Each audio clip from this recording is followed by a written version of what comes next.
শিক্ষার্থী ভাই বোনেরা, শহীদ জিয়ার প্রিয় বিষয় ছিল শিক্ষা। আজকে আমরা কাকে পেয়েছি?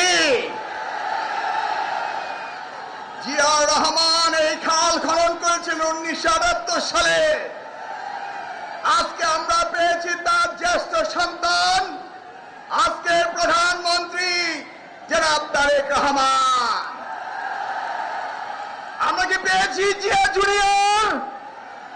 আমরা পেয়ে গিয়েছি। আমাদের আর কোনো ভয় নেই, ভীতি নেই। বাংলাদেশ এবার এগিয়ে চলবে।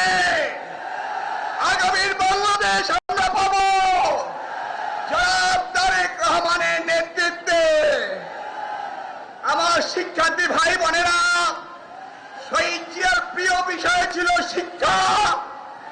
দেশমাতা বেগম খালেদা জিয়ার প্রিয় বিষয় ছিল শিক্ষা। আজকে প্রধানমন্ত্রীর ভাবনা শুধু শিক্ষা, শিক্ষা, শিক্ষা। আমরা সবাই মিলে তারেক রহমানের নেতৃত্বে আগামী বাংলাদেশ গড়ে তুলব। ধন্যবাদ। আসসালামু আলাইকুম। বাংলাদেশ জিন্দাবাদ।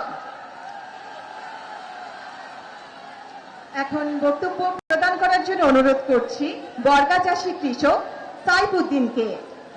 খাল খননে কৃষক কি ফল পেতে পারে আমরা